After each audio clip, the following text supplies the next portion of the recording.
मोदी सरकार अभी फ़िलहाल जब से आई है तब से उन्होंने काम किया है, बट आम आदमी को फ़िलहाल थोड़ा फ़ायदा नहीं हुआ है उसके वजह से ज़्यादा। बट ओवर द टाइम अगर हो सकता है कि वो अच्छे से काम करे, एज इन मैं ये नहीं बोल रहा हूँ कि वो अच्छे से नहीं काम करे, बट अभी तक तो कुछ ऐसा दिखा नहीं है। बट टाइम के साथ हो सकता है कि शायद कुछ अच्छा हो।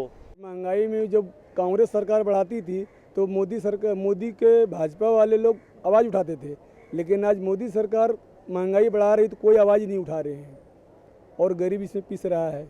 बदलाव दो टाइप का है। एक, कुछ चीज़ों में उन्होंने जो बदलाव किया, लेकिन उसके इम्प्लीमेंटेशन में देरी की वजह से वो बदलाव काफ़ी पब्लिक को दिख नहीं रहा है। फॉर एग्जांपल, जो उन्होंने ये कहा था कि अटेंडेंस वगैरह के बारे में इतना इतना हल्ला गुल्ला किया था, but that is thing is not yet materialised, और उसका जो रिसेंटमेंट है वो गवर्नमेंट अपने आप में कुछ डाइजेस्ट नहीं कर पा रही है। The petrol prices are quite down. Okay, now हमारे यहाँ पर जो LBT टैक्सेस होता है वो मूव हो गया है, so that's a very big plus point for us. बहुत सारे लोग ने सोचा था जो मोदी जी आएंगे तो काला धन को वापस लाएंगे, गरीबी को कम करेंगे, भ्रष्टाचारी को कम करेंगे, लेकिन ऐसा कुछ हुआ नहीं।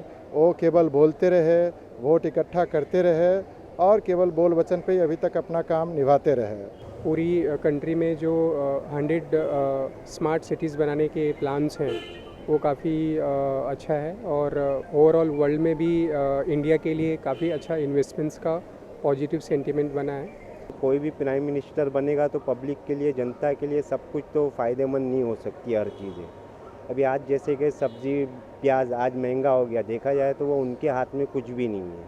अब बारिश की कमी की वजह से आगे से ही नहीं हो पा रहा है, तो उसमें आम जनता अगर उन पर ब्लेम करे तो ये गलत चीज़ है, क्योंकि वो घर में तो पैदा नहीं कर रहे वो चीज़। सरकार में जाएगा तो कम से कम 2 घंटा 3 घंटा रुकता पड़ेगा, जान जाएगा तभी कुछ ये आने तक किसको पैदा नहीं, हम लोग गरीब लोग के लिए नुकसान था।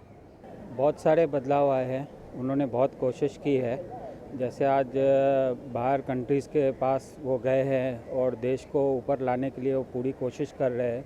He's trying, which is a good effort, but he's not very progressive in his thinking, but he's trying to develop our country in many ways, but it's not really working. Like the Swachh Bharat thing he tried to do, which worked obviously. Tickets के prices increase हुए, railways and all, लोग कह रहे हैं कि वो सही नहीं है, but I think it's right because अगर 15-20 साल से एक ही प्राइस रह रहे तो फिर इकोनॉमिक लॉस होती है कंट्री को overall, so which is bad for the country. सब तो आते हैं अपने मतलब से, गरीब का मतलब से थोड़ी आते हैं।